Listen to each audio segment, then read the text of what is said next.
수요일마다 야고보서 말씀을 보고 있습니다. 오늘은 3장 1절부터 6절까지 말씀입니다. 자, 우리 찾으신 분들은 우리 같이 한 목소리로 읽어보도록 하겠습니다. 1절부터 시작. 내 형제들아, 너희는 선생된 우리가 더 큰 심판을 받을 줄 알고 선생이 많이 되지 말라. 우리가 다 실수가 많으니 만일 말에 실수가 없는 자라면 곧 온전한 사람이라 능히 온몸도 굴레 씌우리라. 우리가 말들의 입에 재갈 물리는 것은 우리에게 순종하게 하려고 그 온몸을 제어하는 것이라. 또 배를 보라. 그렇게 크고 광풍에 밀려가는 것들을 지극히 작은 키로서 사공의 뜻대로 운행하나니 이와 같이 혀도 작은 지체로 돼 큰 것을 자랑하도다. 보라, 얼마나 작은 불이 얼마나 많은 나무를 태우는가. 혀는 곧 불이요 불의의 세계라. 혀는 우리 지체 중에서 온몸을 더럽히고 삶의 수레바퀴를 불사르나니 그 사르는 것이 지옥불에서 나느니라. 아멘. 믿음이 있다고 말은 하지만 들은 말씀대로 행하지 않는 자들의 믿음은 죽은 믿음이다라는 것을 야고보 사도가 우리에게 가르쳐 주었어요. 자, 이제는 말의 문제, 혀의 문제, 말의 문제로 이제 넘어가고 있습니다. 지난 1장에서도 잠깐 언급한 바가 있었어요. 누구든지 스스로 경건하다라고 하면서 자기 혀에 재갈을 물리지 않으면 스스로 속이는 자다. 그렇게 얘기하면서 이 말에 대한 부분을 1장에서 한번 잠깐 언급한 적이 있었는데, 자, 이제 이 3장에 와서 더 본격적으로 이 말에 대한 부분을 다루기 시작합니다. 목회 사역을 하다 보면 이제 신앙 상담을 하게 되어 많은 분들이 이제 고민을 안고 찾아옵니다. 자신의 개인적인 일로 찾아오기도 하고, 진로에 대한 문제를 고민하면서 찾아오기도 하고, 신앙에 대한 문제들, 내가 영적인 침체에 빠졌으니까 어떻게 내가 또 이 침체에서 벗어날 수 있겠습니까? 이런 것들을 가지고 찾아오고, 가정의 문제를 가지고 찾아오고, 질병의 문제를 가지고 찾아오는데요. 그런데 의외로 많은 상담 또 신방 요청이 있을 때 하게 되는 내용 중에 하나가 말로 인하여 받은 상처 때문에 신앙이 미끄러지면서 상담을 요청하는 경우들, 신방을 요청하는 경우들이 굉장히 많습니다. 그런데 이 말에 의해서 받은 상처, 그러니까 말 때문에 받은 그 시험, 이것이 어디 다른 데서 받은 것이 아니에요. 회사에서 누가 나한테 뭐라고 말을 했다, 아니면 내 친구가 뭐라고 말을 했다, 그러니까 세상에서 불신자가 나한테 이렇게 말을 했다, 이제 그런 것 때문에 상처를 받은 것이 아니라 교회 공동체 안에서 받은 말로 인한 상처 때문에 많은 사람들이 시험에 들어요. 그 말은 뭡니까? 우리가 지금 다 하나의 형제, 한 자매라고 부르고 있는 이 한 공동체에 묶여 있는데요.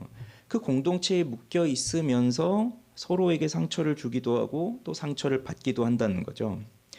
교회가 크다면 만나는 사람이 같은 교회를 다녀도 만나지 않으면 서로에게 상처를 줄 일이 없지만, 그렇게 서로에게 상처를 줄 수 있을 만한 교회 관계는 매우 가까운 사람들이에요. 그러니 한 교회를 다닌다는 것뿐만 아니라 한 교회 안에서도 가까운 곳에 속하여 있는 사람, 같은 부서를 섬긴다든지, 같은 구역에 속했다든지, 그렇게 그런 일들이 정말 많이 있습니다. 그러면 이것은 무엇을 말해주는 것일까요? 여기 모인 우리는요, 그 교회 공동체에 모여있는 우리는요, 다 예수를 믿고 구원받은 사람들이에요.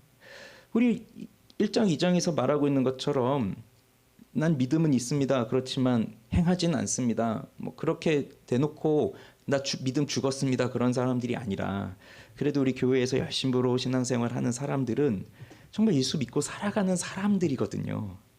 그런 사람들이 모여서 함께 공동체를 이루었는데, 그러니 하나님의 말씀대로 정말 순종하면서 살아가려고 애쓰는 사람들이 모였는데도, 그런데 그 속에서 이 말로 인한 어려움을 당하고 있다? 이것은요, 가장 작아 보이는 부분, 이 말이라고 하는 부분이 가장 작아 보여요. 뭐 어떤 사람이 정말 뭐 교회 안에서 다툼이 일어나서 참지 못해서 뭐 주먹을 들어서 상대방의 얼굴을 때렸다. 뭐 간혹 그런 일도 있긴 있어요, 교회에서. 그런데 그렇게 큰 뭔가 행동을 보인 게 아니라 그냥 보이지 않는 말 한마디, 그냥 어쩌면 지나가는 말 한마디일 수도 있는데, 그러다 보니까 우리는 가장 작게 여기고 그리고 대수롭지 않게 여기는 그 말로 인한 문제, 이게 우리 모두에게는 다 떠안고 있는 문제라는 거예요. 우리 모두에게는. 누구도 예외가 없습니다. 그래서 이것은요, 초신자들만의 문제가 아니에요. 내가 이제 교회 온 지 얼마 안 됐습니다. 나 예수님을 아직 잘 모릅니다. 복음이 뭔지를 잘 모릅니다. 그래서 내가 말할 때 실수도 합니다. 내가 다른 사람 잘 이해하지 못합니다. 내 얘기만 자꾸 합니다. 그런 것이 아니에요. 이거는 그런 초신자도 포함되겠지만 특히 오래 믿은 사람들, 교회에서 리더의 역할을 하는 사람들, 뭐 교역자와 같은 사람들, 이런 사람들이 더 문제가 나타나요. 그런 걸 보면 이 말에 대한 문제는 우리 모두에게 있어서, 잘 들으세요, 우리 모두에게 있어서 평생의 기도 제목입니다. 평생의 기도 제목. 왜 그런가? 자, 오늘 본문의 내용을 보시죠. 우선 1절을 같이 읽어봅시다. 시작. 내 형제들아, 너희는 선생된 우리가 더 큰 심판을 받을 줄 알고 선생이 많이 되지 말라. 야고보 사도는요, 선생이 많이 되지 말라라고 명령하고 있어요. 이런 명령을 하고 있는 것은 당시 이 공동체 안에서, 그러니까 유대인들의 공동체겠죠. 그 공동체 안에서 너나 나나 다 선생이 되려고 하는 그러한 풍조가 있었던 것 같아요. 교회에는 선생이 필요합니다. 교사가 필요합니다. 그리고 많으면 좋지 않을까요? 그래서 교사들을 많이 세우고 가르치는 사람들을 많이 세워야 교회가 든든하게 세워지지 않겠어요? 그렇지만 예수님도 이와 비슷한 말씀을 하신 적이 있어요. 서기관과 바리새인들이 랍비라 칭함받기를 너무나 좋아했죠. 그래서 사람들에게 존경받고 싶어하고 사람들을 지적하고 사람들을 가르치고 그러고 싶어했지만 예수님은 뭐라고 말씀하셨냐면 랍비라 칭함받는 것을 하지 말아라. 그 랍비라 칭함받는 것을 좋아하지 말아라. 이런 말씀을 하셨어요. 같은 맥락이라고도 볼 수 있어요. 칼빈은 여기서 이 주석을 하면서 뭐라고 말하냐면 이 선생이라고, 야고보 사도가 지금 선생이라고 지금 써놨는데, 이 선생은 교회에서 공적인 임무를 수행하는 자들이 아니라 그 권리를 악용해서 다른 사람을 판단하는 권위를 휘두르는 자라고 해석을 했어요. 그러니까 교회의 공적인 임무를 한다기보다 자신이 가지고 있는 권리를 이용해서 다른 사람을 판단하는 그런 사람, 이제 그렇게 해석을 했고, 그 사람은 곧 어떤 사람이냐면 도덕적으로 다른 사람들에게 우위에 있어서 내가 도덕적으로 너보다 더 낫다라는 것을 확인시켜주고 싶은 사람들을 바로 이 선생이라고 이제 칼빈은 말을 했어요. 왜냐하면 이 선생이라고 하는 단어가 헬라어든지 라틴어든지 거기서 뜻하는 바가 헐뜯는 눈초리로 남을 깔아보는 그런 게 이 선생이란 말 속에 담겨져 있기 때문이에요. 의미가 그냥 선생이라는 말 자체가 좀 이렇게 흘겨보면서 아래로 깔아보면서 너보다 내가 나, 이제 그것을 이제 과시하는. 그래서 남을 깔보고 다른 사람보다 내가 더 낫다라고 하는 것은 사실 죄악된 인간들의 본성과도 같죠. 그래서 이런 선생 되는 것을 좀 많이 하지 말아라, 이렇게 말을 하는 것 같은데, 그런데 지금 교회 공동체 안에서 선생이라고 했으니 이 선생은 주된 임무가 뭡니까? 선생의 역할은, 교사의 역할은 가르치는 겁니다. 가르치는 것. 그래서 사실 교회에서는요, 교사가 없어서는 안 돼요. 선생님이 반드시 있어야 됩니다. 가르치는 자가 반드시 있어야 돼요. 가르치는 직분이 너무 중요해요. 바울도 가르치는 직분을 굉장히 중요하게 여겼고, 그래서 바울 자신도 가르치는 사람이었고, 지금 이 편지를 쓰고 있는 야고보 사도도 가르치는 사람이죠. 그런데도 너희들은 선생이 되려고 하지 말아라.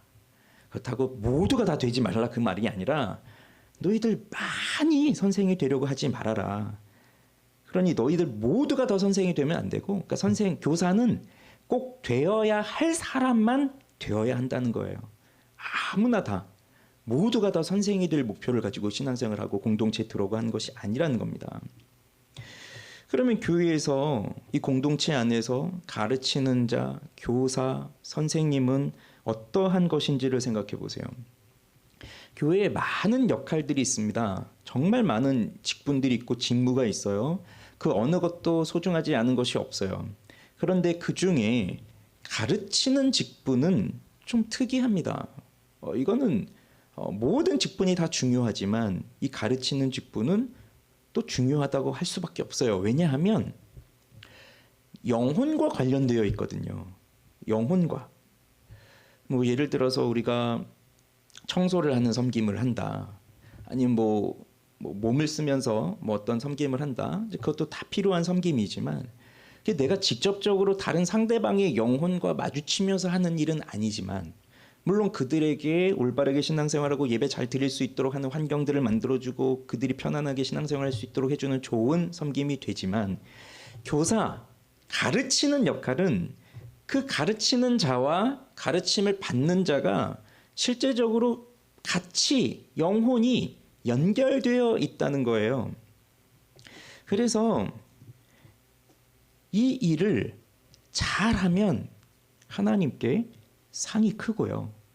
못하면 그보다 더 큰 벌을 받는다는 거예요. 그것을 기억하라는 겁니다.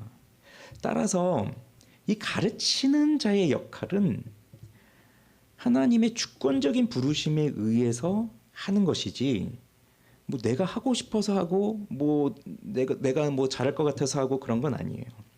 오히려 가르치는 사람, 그러니 이 교회에서 이제 리더에 속하는 사람들은 잘못하면 수많은 영혼들을 실족하게 합니다. 초신자가 와서 말 한마디 실수하고 행동 하나 잘못하면 사람들이 그렇게 크게 영향은 받지 않을 거예요. 얼마 되지 않았으니 우리가 좀 더 가르쳐야겠구나. 그런데 중직자 또는 교사, 리더, 심지어 교역자 이런 이제 그 교회에서 정말 이 중요한 직분과 가르치는 직분을 맡고 있는 사람들이 그 속에서 이런 말로 인한 어려움들을 끼친다라고 하면 많은 사람들이 실족하게 됩니다. 그래서 선생된 사람들은 더 큰 심판을 받을 줄 알라. 더 큰 심판을 받을 줄 알라. 그렇기 때문에 교회에서 가르치는 직분을 받았다라고 하는 사람들은 이 부분에서 더 조심해야 됩니다. 이 말에 대한 부분에서. 그래서 교회는 아무한테나 가르치는 직분을 주지 않아요. 우리 교회도 이제 한 1년 반 정도 지나가고 있지만 이제 우리도 계속해서 가르치는 사람들, 가르치는 직분의 사람들을 세워가기 위해서 지금 열심히 또 훈련도 받고 있고 하고 있습니다. 그리고 기준도 이제 정해가고 있습니다. 그러니 교사가 된다, 가르치는 사람이 된다, 리더가 된다, 구역장이 된다 이런 것은 뭐 교회를 오래 다녔다고 해서 되는 것도 아니고 말을 잘한다고 해서 되는 것도 아니고 세상적으로 직업이 좋다고 해서 되는 것도 아니고 학력이 좋다고 해서 되는 것도 아니고 좋은 대학을 나왔다고 해서 되는 것도 아니고 뭐 내가 너무 하고 싶어서 된다 그런 것도 아니에요. 오히려 뭐 좋은 대학 나오고 좋은 학교 나오고 세상적으로 공부 잘하고 이런 사람보다도 그냥 정말 신실하게 하나님을 섬겨가는 그런 권사님 같은 분들이 더 훌륭하게 가르쳐요. 이런 일들은 교회 역사에 수없이 많고 지금도 많습니다. 예. 그러니 중요한 것은 분명한 회심이 있어야 된다는 거예요.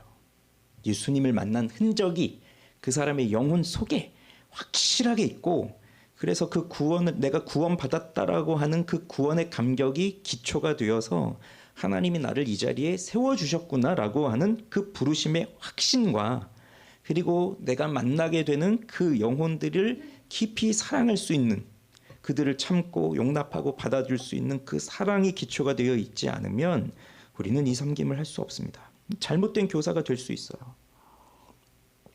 그래서 중요한데, 자, 여러분 생각해 보세요. 그런데 교사는, 선생님은 무엇을 통해서 가르칩니까? 가르치는 것이 굉장히 중요한 일인데 무엇으로 가르치죠? 말로 가르치는 거예요. 말로. 그래서 말에 대한 명령을 주면서 선생을 먼저 얘기하고 있습니다. 자, 그래서 한 사람이 가르치는데 자신의 언어 생활에 있어서 절제를 하지를 못한다. 언어에 있어 절제하지 못하는 그 절제되지 않는 그런 인격이 몸에 배어 있다라고 한다면, 그러면 마치 훈련되지 못해서 총을 어떻게 쏘는지도 모르고 적군과 아군이 누구인지도 분별할 줄도 모르는 그런 사람에게 총을 건네주는 것과도 같은 것이 돼요. 너무 중요한 문제예요.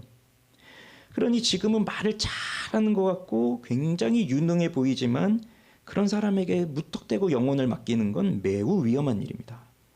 차라리 교사 정말 신실하게 회심해서 정말 이런 인격을 갖추고 있는 교사가 아예 20명을 맡고 있는 게 낫지, 그냥 이런 준비가 되어 있지 않은 교사 10명 불러서 3명씩 쪼개는 것이 더 안 좋아요.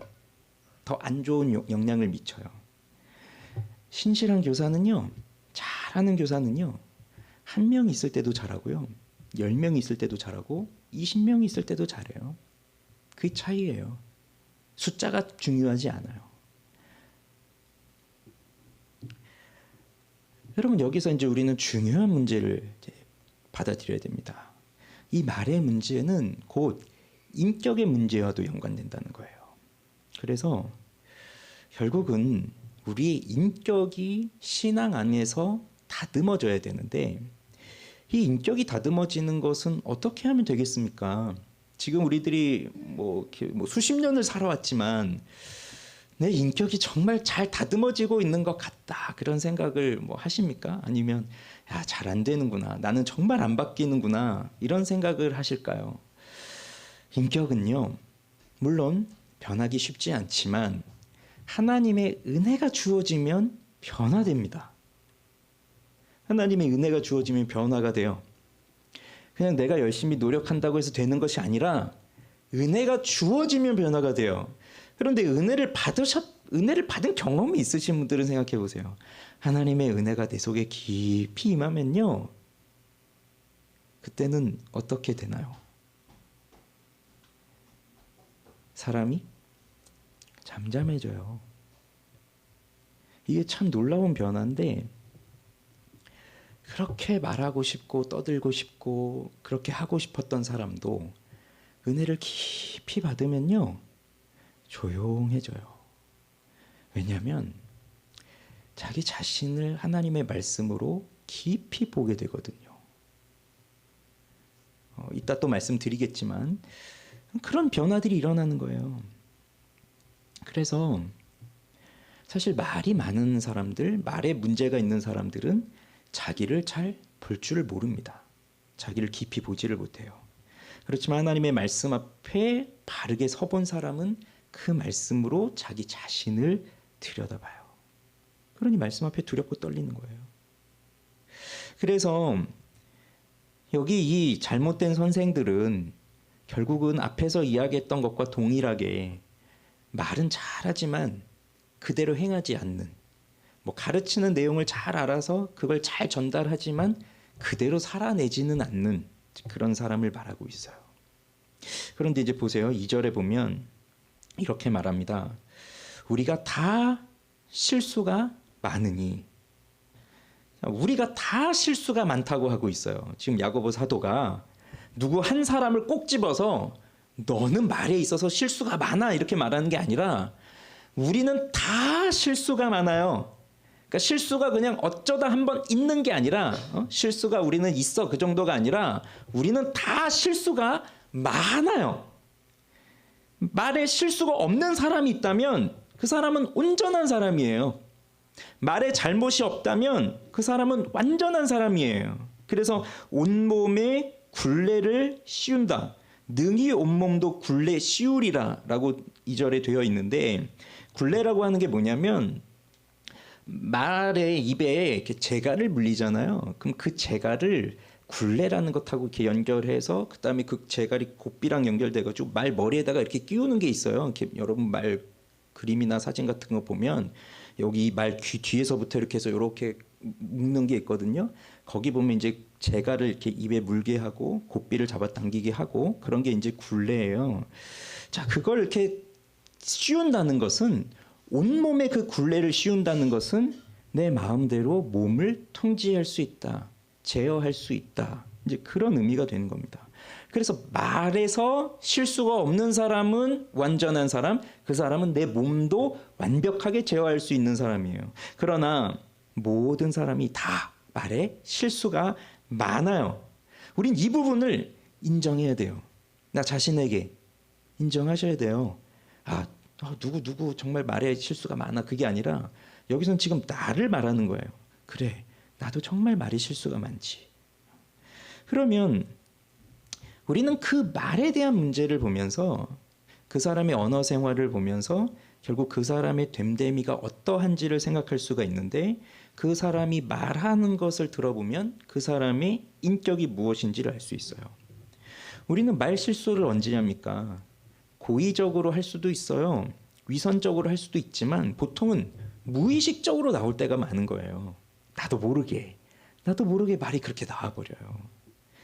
그래서 왜 우리 1장에서 봤을 때 너희 영혼을 능히 구원할 바 마음에 심어진 말씀을 온유함으로 받으라라고 하는 그 권면을 주셨었는데, 이렇게 온유함으로 말씀을 받기 위해서는 우리의 말에 있어서 절제가 되고 거룩한 말을 쓸 수 있는 신앙적 인격을 갖추어야 합니다.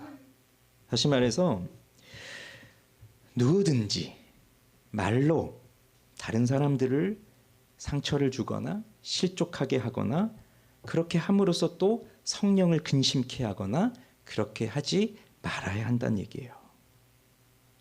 왜 그런가 하면요, 이게 우리 공동체 안에서 있는 일이에요. 그러면 내가 말을 했어요. 근데 이게 뭐 내가 의도를 갖고 하는 건 아니에요.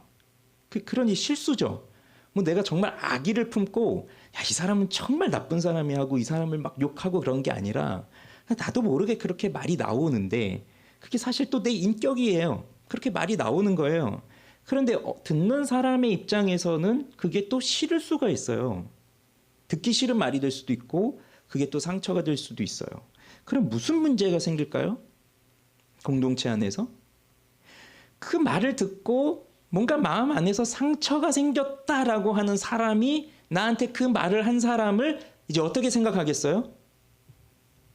저 사람 왜 말을 저런 식으로 해? 이런 식으로 속에서 분노가 일어나는 거예요. 그걸 직접적으로 말할 수도 있어요. 그럼 이제 또 다툼이 되는 거죠. 근데 또 대부분은 말하지 않아요. 속으로 꼭 이렇게 있는 거죠. 그런데 속에선 이미 분노가 일고 있는 거예요. 그럼 그 사람을 만나고 싶을까요? 아닌 거예요. 그러니 그 나도 모르게 내뱉은 말이 그 사람의 마음속에 박히면서 결국은 이 관계에 금이 가는 거예요. 그러면서 정말 만나야 되는데, 정말 우리가 신앙적으로 성령의 교통을 이루면서 그 성도의 교제를 이루면서 살아가야 되는데, 그 속에서 금이 생기면서 관계가 깨지고 공동체가 싫어지고 공동체에 나오고 싶지 않은 마음이 생기는 거예요. 그래서 제가 어떤 사람도 봤냐면 아무리 신방을 하자고 해도 신방을 안 하고, 뭐 성경 공부를 하자고 해도 안 오고, 뭐 이런 공동체 하자고 해도 안 해요. 근데 왜 그런가 했더니 그 형제가 하는 말이, 저는 나중에 정말 이제 정말 어렵게 만나게 됐어요. 저는 예수님을 너무 잘 믿고 싶습니다. 그래서 아무도 안 만날 겁니다. 이렇게 말을 하는 거예요. 근데 깜짝 놀랐어요. 그래서 왜 그런가 그 배경을 들어보았더니 지금까지 교회 생활하면서 사람들로 인해 받은 상처가 너무 많았던 거예요. 그래서 교회를 새로 왔는데 여기서 또 다른 사람들하고 또 관계를 이어가다 보면 똑같은 일이 발생하면서 또 내가 상처를 받게 될지도 모른다라고 하는 두려움이 생기면서 나는 예수님 너무 잘 믿고 싶어요. 그래서 사람은 만나지 않을 거예요. 그 정도로 골이 깊어지는 거예요. 그러니 이건 굉장히 커다란 문제입니다. 그래서 말의 실수에는 한 사람도 예외가 없다. 그러니까 저 같은 목사부터 시작해서 우리 모두는 다 그 부분을 가지고 있어요.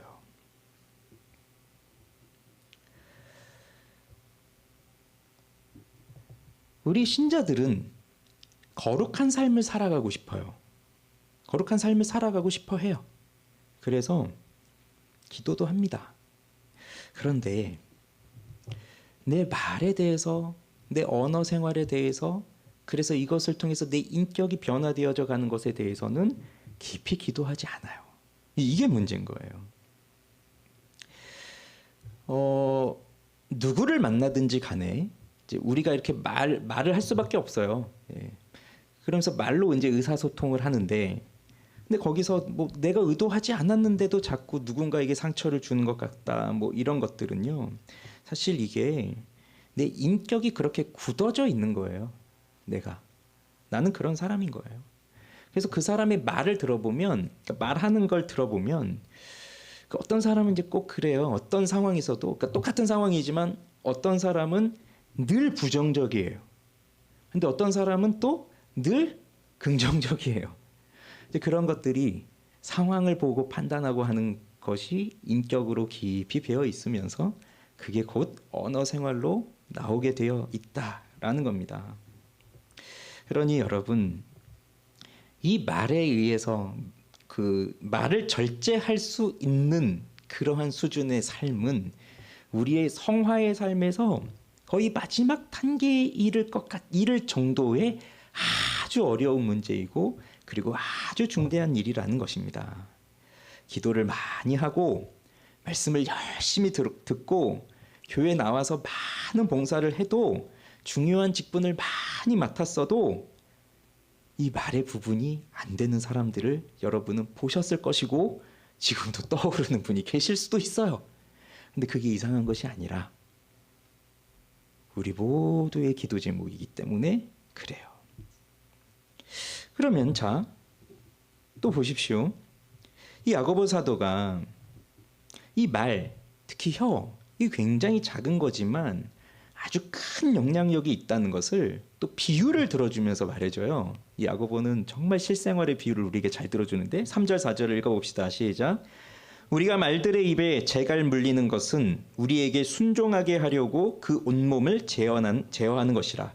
또 배를 보라. 그렇게 크고 광풍에 밀려가는 것들을 지극히 작은 키로서 사공의 뜻대로 운행하나니. 여러분, 말 가까이서 보셨나요? 말 타보신 분 계신가요? 근데 말이 생각보다 큽니다. 뭐 조랑말 같은 거 말고, 몽골에 있는 그런 작은 말 말고, 이제 보통 이제 보면 말이 굉장히 커요. 그 덩치 큰 그 말이, 뭐 힘도 센 그 말을 어떻게 통제합니까? 어떻게 제어합니까? 그 말을 제어하기 위해서는 입에 재갈을 물리는 거죠. 아까 말했던 굴레를 씌워서 재갈을 이제 물리는 것인데, 그러니 말을 통제하기 위해서 그 커다란 말에 몸을 붙잡는다거나, 뭐 앞다리를 붙잡고 뒷다리를 붙잡고 꼬리를 붙잡고 뭐 그런 게 아닙니다. 잘못하다 그냥 말 뒷발의 차이죠. 그러니 이 재갈 하나만 물려놓으면은, 그러면 그것을 가지고 통제해요. 그러니까 말을 길들인다는 것 자체가 그걸 할 수 있도록 말을 길들이는 거예요. 야생말들은 그것이 이제 통제가 안 되니까. 배는 어떻습니까? 아무리 커다란 배라 하더라도 그 배의 방향을 움직이는 것은 요만한 작은 키예요. 그걸로 배의 방향을 정하죠. 그러니 커다란 말을 제어하기 위해서도 아주 작은 말의 입에 재갈을 물리는 것과, 커다란 배를 제어하기 위해서 작은 키가 그 배의 방향을 결정하는 것처럼, 우리 몸에 있어서도 아주 작은 부분에 불과한 이 혀를 제어해야만 우리 모든 것을 통제할 수 있다, 이겁니다. 그래서 우리는 우리 혀에 재갈을 물려야 됩니다. 이거는 누구와 대화할 때 해야 되는 것일까요? 누구와 대화할 때? 친구들과, 가까운 사이에 있는 사람들과 대화할 때 재갈을 물려야 될까요? 안 해도 될까요? 물려야 됩니다. 오히려 가까운 사람들과 있을 때 우리는 더 방심하게 되고 느슨하게 되어지면서 나도 모르게 말이 그냥 툭툭 나올 수 있고요. 그것이 가장 어떤 사람들이에요? 가족이에요, 그죠? 내 배우자, 남편과 아내의 관계 속에서. 그래서 말다툼을 많이 하는 거잖아요. 작은 말 한마디로. 그리고 부모와 자녀들의 관계 속에서. 그리고 바로 우리 교회 공동체 안에서의 그런 모습인 거예요. 너무 좋으니까, 너무 편하니까, 내가 이 사람들이 너무 좋으니까 나도 모르게 말이 그냥 나오는 거예요. 그래서 재갈을 물려야 돼요. 항상 재갈을 물려야 돼요. 그래서 우리 뭐 구역 모임, 소그룹 모임, 뭐 뭘 하든지 간에 항상 그 생각을 염두에 두고 있어야 돼요. 말이 아니죠. 우리 혀에 재갈을 물고 있어야 되는구나. 그걸 항상 생각하고 있어야 돼요. 여러분 싫어하는 사람들과 대화할 때는 어떻게 해야 될까요? 재갈을 물려야 될까요? 말아야 될까요? 싫어하는 사람과 대화를 한다. 물려야죠. 왜냐하면 싫어하는 사람하고 대화하면 벌써 감정적으로 이렇게 곤두서 있기 때문에 독설을 쏟아낼 수 있거든요. 그렇지 않으면 그러니까 재갈을 물려놓지 않으면 진짜 악한 말을 쏟아내는 거예요. 그러니 내가 친한 사람, 사랑하는 사람, 가까운 관계의 사람, 아니면 정말 나와 원수와 같은 사람, 나를 힘들게 하는 사람, 나를 어렵게 하는 사람, 모든 사람들과의 대화 관계 속에서 우리는 우리의 혀에 재갈을 물고 있어야 된다. 이제 그런 의미입니다. 그리고 이 배라는 걸 생각해 보세요. 배는요, 거기 보세요. 뭐라고 나오냐면 크고 광풍에 밀려가는 것이라고 했는데, 배다라고 하는 학자는 뭐라고 또 말하냐면, 이 배를 미는 그 바람을 사람의 마음속에 있는 욕망이라고 했어요. 그러니까 사람의 마음이 욕망이 있으면 막 이렇게 흔들리는 거잖아요. 그러면서 그 배의 길의 방향을 조절하는 키를 뭐라고 말했냐면 마음의 의향이라고 했어요. 그러니 바람이 불어닥칩니다.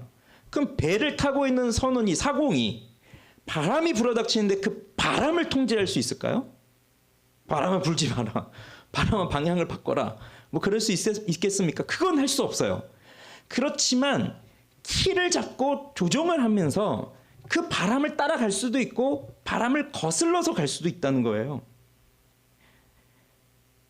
그래서 잠언 21장 23절에 보면 입과 혀를 지키는 자는 자기의 영혼을 환난에서 보전하느니라 라고 말씀하고 있는데, 그렇게 우리 마음속에 있는 커다란 욕망이 우리를 정말 거센 바람으로 내몰아친다 하여도 우리 마음이 딱 올바르게 서서 바른 방향으로 가고 있다면 오히려 우리는 우리의 영혼을 살리는 것이 되는데, 그게 바로 우리의 언어 생활에 그렇게 키를 꽉 붙잡고 그냥 바람 부는 대로 이리저리 휩쓸리면서 뭐 해야 될 말 하지 말아야 될 말을 그냥 바람 부는 대로 다 내뱉는 그런 것이 아니라 정말로 어떠한 방향으로 가야 되는가 하는 것을 분명하게 알고 그 방향의 말을 해야 되는 거예요.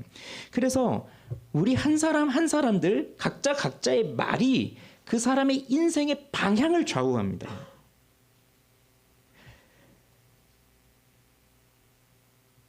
그래서 그 사람의 말이 결국 그 사람이 살아온 인생을 말해주고 있고 앞으로 어떤 삶을 살아갈 것인지도 우리는 짐작해 볼 수 있어요.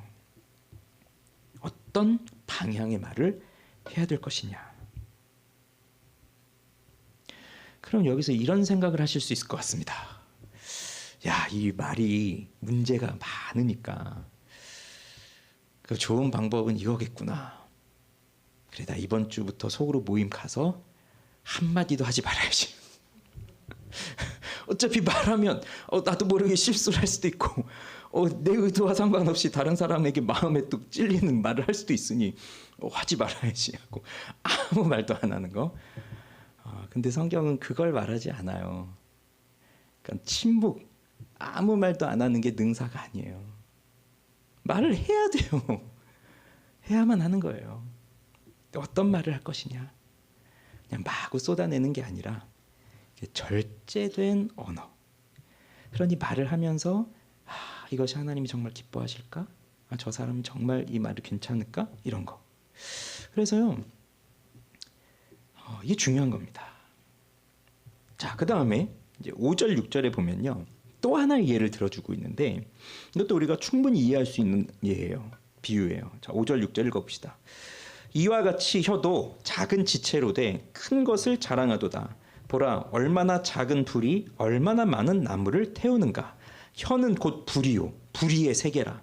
혀는 우리 지체 중에서 온몸을 더럽히고 삶의 수레바퀴를 불사르나니 그 사르는 것이 지옥불에서 나느니라. 여러분, 혀를 지금 불이라고 말하고 있어요. 근데 이 불이 어디서 온 불이냐? 지옥에서 온 불이라고 말하고 있어요. 혀는 작아요. 뭐 우리 전체 몸에서 보면 뭐 아주 작죠. 그런데 우리 해마다 건조한 봄철 되면 올해도 그랬죠. 그 거대한 산불이 일어나잖아요. 근데 그 큰 산불이 경북 지역에 산불이 났을 때도 그냥 아주 작은 불 하나 때문에 그것 때문에 그냥 뭐 경상도 전체를 태우고 뭐 이런 큰 불이 난다는 겁니다. 그래서 이런 말이 있어요. 칼보다 혀가 더 무섭다. 칼은 몸을 벨 뿐이지만 말은 영혼을 베기 때문이다. 물질적으로 손해를 입히면요, 뭐 배상을 해주면 됩니다. 새로 사주거나 뭐 해주면 돼요. 그런데 혀로 인해서 나타난 상처는 무엇으로도 배상을 해줄 수가 없어요. 돌려줄 수가 없어요. 혀는 우리의 지체, 우리 몸 중에서 이제 온 몸을 더럽히는 것이라고 이제 말하고 있는데, 그 예수님이 하셨던 말씀 생각나시죠? 제자들이 씻지 않은 손으로 음식을 먹었을 때 그 바리새인들이 어떻게 씻지 않고 먹을 수 있느냐, 저렇게 몸을 더럽히느냐라고 했을 때 예수님은 그렇게 입으로 들어가는 게 더러운 게 아니라 입으로 나오는 게 더럽다고 말씀하셨죠. 그러니 이 혀는요, 입은요, 우리 몸을 더럽히는 온갖 우리 마음속에 있는 온갖 쓰레기들의 출구와도 같은 거예요. 다 입으로 나오는 거예요. 그래서 이사야 선지자 아시죠? 이사야 선지자가 이사야 6장에 보면 거룩하신 하나님을 만납니다. 그때 성전 가득한 여호와의 영광을 보면서 이사야가 했던 고백이 뭐였나요? 화로다. 망하게 되었도다. 나는 무엇이 부정하다고요? 입술이 부정한 사람이로다. 내가 입술이 부정한 백성 중에 거하면서 만군의 여호와이신 하나님을 배웠음이로다. 내가 화로다. 나 죽었다. 이제 그 말을 하는 겁니다. 근데 이사야가 그 거룩하신 여호와의 영광을 마주보면서 왜 다른 것이 아니라 내 입술이 부정하다고 고백을 하고 있을까요? 그것은 그 이사야가 그 하나님을 만나면서 자신의 죄를 깊이 보게 된 것이거든요. 그런데 자신도 그 이스라엘 백성들 틈에서 그 시대의 사람들 속에서 섞여서 살아가고 있는 한 사람으로서 자신의 가장 큰 죄가 어디에 집중되고 있냐면 바로 입술에 집중되고 있다는 거예요. 천사들이 거룩하다 거룩하다 거룩하다 만군의 여호와여라고 찬송을 부르고 있을 때 그 여호와의 영광을 보면서 나도 그 하나님의 이름을 찬송하고 싶지만 내 입술은 너무나 더러운 입술이에요. 거짓을 일삼고 사람들에게 상처 주고 악한 말을 일삼고 내 속에 있는 것을 그냥 다 내뱉기나 하는 그런 아주 부정한 입술이었다는 거예요. 그래서 자신의 죄인됨을 발견했을 때 내 입술이 부정하다라고 고백함으로써 내 온몸이 내 모든 것이 죄로 가득하다라는 것을 고백한 겁니다. 그때 하나님이 어떻게 하셨나요? 스랍 중에 하나가 와서 그 입술을 지지잖아요. 그리고 나를 보내소서 한단 말이에요. 예레미야는 어떤지 아십니까? 예레미야도 하나님을 만날 때 뭐라고 했냐면 예레미야 1장 6절에서 내가 이르되 슬프도소이다 주 여호와여 보소서 나는 아이라 말할 줄을 알지 못하나이다.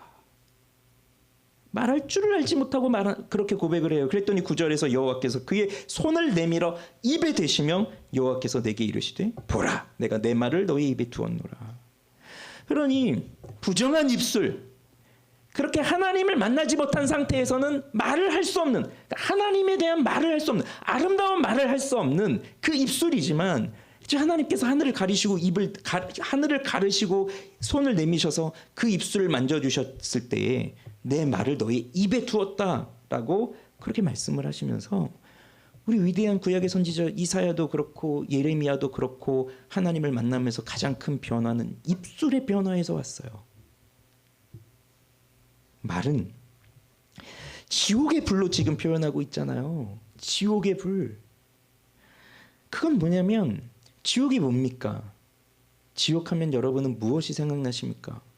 뜨거운 불이 생각나십니까? 고통이 생각나십니까? 맞죠? 그거 다 맞습니다. 근데 왜 지옥이 그렇게 뜨거운 불로 고통을 당하는 것일까요? 그 지옥에는 뭐가 있는데요? 관계의 끊어짐이 있는 거거든요. 관계가 다 깨어져 있는 거예요. 지옥에 떨어져 있는 사람들이 야, 우리 힘을 모아서 이 어려움을 극복해보자. 우리 같이 힘을 모아서 뭉치면 사니까 우리 뭉쳐서 이 지옥의 고통을 그나마 좀 우리끼리 힘을 모아 덜어보자. 그런 것은 지옥에 없어요. 그 지옥에 떨어져 있는 사람들은 자기만 사랑하는 사람들이기 때문에 그 지옥에 떨어진 사람들끼리 서로 저주하면서 그 속에 있는 거예요.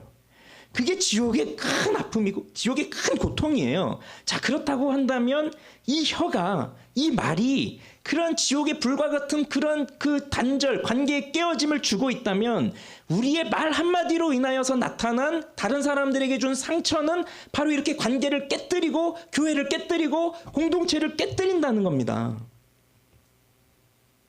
그러면 이상하게 이런 관계에서는요, 내가 말한 사람은 사실 그렇게 크게 영향을 받지 않아요. 뭐 다는 아니겠지만 대부분의 이렇게 말을 많이 하고 이렇게 말로 이렇게 하는 사람들은 뒤끝이 없어요.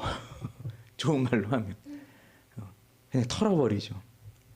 그런데 상처를 받는 사람들은요, 오래도록 마음에 품어두거든요. 잊혀지지 않아요. 그러면 예를 들어서 우리 이렇게 모였습니다. 근데 뭐 이렇게 얘기를 하다가 진짜 뭐 그냥 한 말이에요. 악의도 없어요. 뭐 나쁜 마음도 없어요. 근데 그게 이렇게 어느 순간 나에게 거슬리는 말이 된 거예요. 그러면 이게 정말 무서운 일인데요. 잘 들어보세요. 그런 일이 내가 있었다. 내가 그렇게 들었다. 누군가의 말을 들어서 내가 좀 어려움이 생겼다라고 한다면 그 사람의 마음에서 뭐가 생각이 날까요? 내가 이런 말까지 들으면서 여기에 꼭 나와야 될까? 이런 생각이 들어오기 시작해요. 뭐 처음부터는 아닐 거예요. 근데 이제 이게 반복이 되다 보면 무슨 마음이 들어오기 시작하냐면 내가 이런 말 들으면서까지 여기 와야 돼? 이런 생각을 하기 시작합니다. 그러면 그 말은 곧 내가 속한 이 공동체가 싫다는 얘기예요. 그래서 왜 지난 주일에도 우리는 공동체가 너무 중요하다 말씀드렸고 우리 금요 기도회 때도 말씀드렸잖아요. 그래서 우리는 같이 가야 되는데 그게 너무 중요한데 사탄은 우리의 말 한마디로 인해서 그렇게 관계에 금을 내면서 여기에 붙어있지 못하게끔 떨어뜨려요. 그러면서 오지 못하게끔. 이게 무서운 거예요. 이게. 그러니 그냥 나 혼자 상처받고 그런가 보다 하고 그러면 뭐 상관없다고 하면 안 되겠죠. 그것도 굉장히 큰 고통이지만 이것은 결국 나만의 문제가 아니라 교회의 문제라는 거예요. 그러면 왜 하나님이 주신 이 혀가 이 지옥의 불 같은 것이 되어버렸느냐? 여러분, 혀는 축복일까요? 아닐까요? 너무나 큰 축복입니다. 왜냐하면 하나님이 창조하신 피조물 중에 말을 할 수 있는 피조물이 뭐가 있습니까? 앵무새요? 아니, 그건 따라하는 거죠. 뭔지도 모르고. 말로 의사소통을 하는 것은 사람밖에 없어요. 그런데 누가 말씀을 하시는 분이세요? 하나님이 말씀하시는 분이에요. 그 말씀하시는 하나님이 사람에게 혀를 창조하시면서 사람을 말을 하게 창조하셨어요. 그리고 하나님께서 사람의 언어로 우리에게 말씀을 해주셨어요. 그렇다고 한다면 이 혀라고 하는 인간의 이 혀는 굉장히 축복된 기관인데 왜 이것 때문에 이렇게 모두가 다 실수에 빠지고 모두가 다 서로 이렇게 오해가 생기고 불신이 생기고 이렇게 될까요? 결국은 아담과 하와가 범죄할 때 하나님 말씀에 귀를 기울인 게 아니라 누구의 말에 귀를 기울였나요? 사탄의 말에 귀를 기울였습니다. 그런데 사탄은 무엇을 한 것입니까? 거짓말을 한 거죠. 그 사탄의 혀에는 거짓이 있었던 거예요. 그걸 받아들임으로써 인간의 혀에도 거짓이 일삼게 되었습니다. 그러니 이제 인간의 귀에는 진리를 들을 수 없게 되었어요. 인간의 눈에는 진리의 빛을 볼 수가 없게 되었어요. 그러면서 인간들이 바벨탑을 짓는데 그 탑을 쌓을 때 뭐라고 하면서 짓냐면 자, 우리가 여기에 탑을 짓고 우리의 이름을 내고 우리가 흩어짐을 면하자라고 했습니다. 생육하고 번성하고 충만하고 정복하라라고 하는 하나님의 명령은 흩어져야 되는 건데 그거 하기 싫어서 우리 여기다 우리 이름 내고 우리 흩어짐을 면하자라고 했습니다. 그때 하나님이 내려오셔서 그들을 뭐 하셨나요? 그들의 언어를 혼잡게 하셨어요. 그러니 그걸 생각해 보면 아담과 하와가 선악과를 따먹으면서 하나님과 사람의 의사소통이 단절이 되어버렸어요. 그런데 이뿐만이 아니라 사람들끼리도 언어를 혼잡케 하심으로써 사람들끼리도 이제 의사소통이 안 되게 된 거예요. 그러니 자기 얘기만 계속 해대는 겁니다. 이쪽에선 이쪽 얘기만, 여기선 여기 얘기만. 의사소통이 안 돼요. 의사소통이 안 되니까 오해가 생기는 것이고 오해가 생기니까 서로를 미워하게 되고 뜻이 다르다고 생각하면서 갈라지게 되는 거예요. 이런 일들이 인간의 죄 때문에 하나님이 주신 너무나도 축복스러운 기관이 혀이지만 인간의 죄로 인해서 결국은 지옥을 방불케 하는 불의의 세계가 이 혀에서 펼쳐지게 된 겁니다. 그러니 우리도 잘 보면요. 왜 상처를 받냐면 그 사람이 악한 의도를 가지고 말한 게 아니라 오해에서 비롯되는 거예요. 오해. 나는 이런 생각으로 말하지 않았는데 듣는 사람은 또 그런 식으로 받아들이는 거예요. 오해예요. 그럼 적용을 내고 맞춰봅시다. 다음 주도 계속 이어집니다. 이 말에 대한 문제는. 그러면 자 생각해 보십시오. 아까 말씀드렸죠. 말 실수를 하지 않기 위해서는 말을 안 하는 것이 능사가 아니다. 말을 해야 돼요. 어떻게 해야 되느냐? 자, 어떤 사람은 이제 가는 곳마다 만나는 사람마다 이 말로 인해서 상처를 주고 문제를 일으키는 사람들이 있습니다. 우리 사람들 사회 속에 우리 여러분도 많이 만나 보셨을 거예요. 그 왜 그런가 하면은 사실 그냥 말하기 때문이에요. 근데 우리가 적용을 해야 됩니다. 제가 말씀드리지만 저를 비롯해서 여기 우리 모두가 다 해당되는 말입니다. 여기는 이 말을 통해서 의사소통을 할 때 항상 생각해야 돼요. 내가 이 말을 할 때 이 사람의 기분은 어떨까? 내가 이렇게 말할 때 교회에 해가 되지는 않을까? 내가 이렇게 말할 때 우리 지체 중에 누군가가 명예가 훼손되지는 않을까? 그걸 늘 생각을 해야 돼요. 이걸 생각을 못하기 때문에 그냥 나오는 거거든요. 그러다 보면 뭐 내 얘기를 하는 건 괜찮아요. 내가 나의 얘기를 하는 거니까. 그런데 우리는 보통 내가 내 얘기를 하기보다 내가 다른 사람 얘기를 할 때가 더 많거든요. 그럼 그 다른 사람 얘기를 할 때 그 사람의 명예를 실추시킨다거나 또 그 사람을 기분 나쁘게 한다거나 그런 말들이 나오게 됩니다. 그래서 그렇게 하지 않도록 조심해야 되는데 그게 무엇으로 나올까요? 그게 바로 배려예요. 배려. 그 사람에 대한 배려. 그래서 베드로전서 3장 7절에 베드로 사도가 남편들에게 아내를 이렇게 대하라고 준 권면이지만 뭐라고 나오냐면 너희 아내를 연약하고 깨어지기 쉬운 그릇으로 여겨라. 그래서 소중히 여겨라. 이제 그렇게 말하거든요. 왜냐하면 그렇게 해야 너의 기도가 막히지 않는다. 그게 베드로 사도의 말이에요. 남편이 아내를 아주 그 깨어지기 쉽고 연약한 존재로 여겨서 잘 소중하게 대할 때에 기도가 막히지 않아요. 그건 하나님과의 관계가 바르게 된다는 얘기죠. 아내를 잘 대해줄 때. 근데 우리 마음속에 자꾸 뭐가 들어오냐면 소중하게 정말 깨어지기 쉽고 소중한 존재로 여기는 게 아니라 그냥 막 아무렇게 해도 되는 존재. 뭐 괜찮은 존재, 뭐 나보다 더 강한 존재, 뭐 이런 식으로 생각하고 깨져야만 하는 존재 이렇게 생각하니까 정말 소중하게 대하지 않는 거예요. 함부로 막 하는 거죠. 근데 결국 그 사람하고의 관계도 깨어지지만 그렇게 하면 하나님과의 관계도 깨어진다는 말이거든요. 기도가 막힌다. 이것을 아내와 남편의 관계뿐만 아니라 우리 모두의 관계 속에서 적용을 시켜야 돼요. 그래서 우리 뭐 소그룹에서 만나는 사람이든 우리 교회에서 만나는 사람이든 그래 연약하다. 깨어질 수도 있다. 정말 연약한 그릇이다. 정말 말 한마디에 금이 가버릴 수도 있는 관계다. 이것을 생각하면서 그때 배려하면서 생각하면서 그렇게 절제된 언어를 할 수 있어야 돼요. 그리고 반대의 경우도 있습니다. 이제 반대의 경우 뭐냐면 내가 말을 들은 사람, 그러니까 좀 상처되는 말을 들은 사람, 좀 뭔가 내 명예가 실추되는 것 같은 말을 들은 사람. 이쪽은 말을 한 사람이고 이제 이쪽은 들은 사람이에요. 들은 사람은 어떻게 해야 될까요? 들은 사람은 내가 이런 말 들으면서까지 여기 나와야 돼? 막 이런 마음을 품고 저 사람 아주 나빴어. 막 이런 마음을 품는 게 아니라 그 사람은요. 그를 받아야 돼요. 어쩌면 이게 더 어려울 수 있습니다. 받아들여야 돼요. 받아줘야 돼요. 이것도 뭐죠?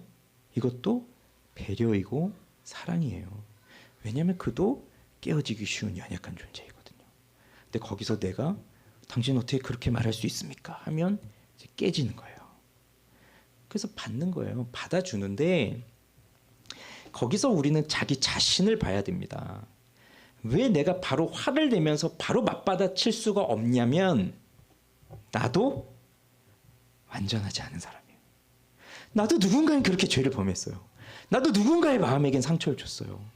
나도 그렇게 깨뜨렸다고요. 그러니 나도 자신 있게 할 수 없는 사람이에요. 그러면서 자기 자신을 돌아봐야 돼요. 항상 자기를 보는 거예요. 자기를. 성경은 자기를 보는 거. 거울 얘기했잖아요. 거울을 보는 거. 자기를 보는 거예요. 그러면서 나도 내가 잘못하면 다른 사람에게 이런 상처를 줄 수도 있겠구나 생각하고 나를 더 조심하게 하는 겁니다. 그리고 내가 여기 가야 돼? 이런 생각을 든다면 나한테 그 잘못된 말을 한 건 누가 한 겁니까? 하나님이 하신 말이에요?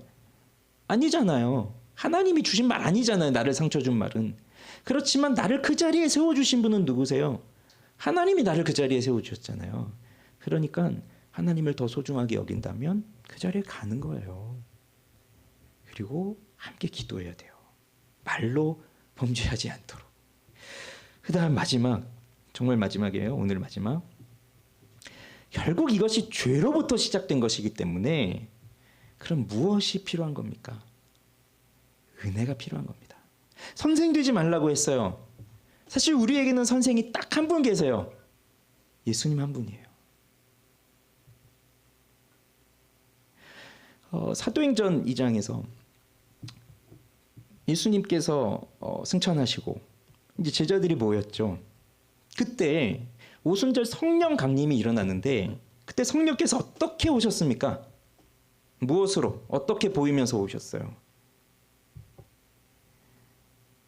불의 혀같이 임하였잖아요. 지금 인간들이 죄를 지음으로써 다 이 혀가 문제가 생겼는데 성령께서 불의 혀로 각 사람에게 임하면서 그 사람들이 뭘 했죠? 이제 그 불의 혀를 받고 뭘 했어요? 말하기 시작했죠. 근데 이건 내가 하는 말이 아니라 성령이 하게 하는 말을 하게 하셨는데 그것도 우리나라 말이 아니라 다른 나라의 말을 하게 하셨고 그러니 그 말이 뭔지를 모르면서 했겠지만 그 말은 곧 진리의 말씀을 하게 하셨다는 거예요. 그러면 이 인간의 혀가 지옥의 불과 같이 깨어졌다 하더라도 그것을 회복할 수 있는 건 성령의 혀예요. 성령이 임하여야만 우리가 악한 말을 내뱉는 것이 아니라 진리의 말을 할 수 있는 거예요. 은혜가 사라지면 또 내 말만 합니다. 은혜가 주어지면 우리는 하나님이 주신 진리의 말씀을 전하는 것이고 나를 통해서 상대방을 세우는 사람이 되는 거예요. 사람을 살리는 말을 하는 거예요. 이제 난 그렇게 그런 말 할 수 있는 사람이 아니에요. 그러나 성령이 임하시면 사람을 살리는 말을 하는 거예요. 그래서 우리는 일평생 기도의 제목이 되어야 됩니다. 이 언어의 문제, 이것을 통해서 우리 인격이 변화되어지는 문제, 이걸로 사람을 세우고 사람을 살리고 교회를 세워가는 이 문제, 우리 기도 제목이어야 돼요. 기도합시다.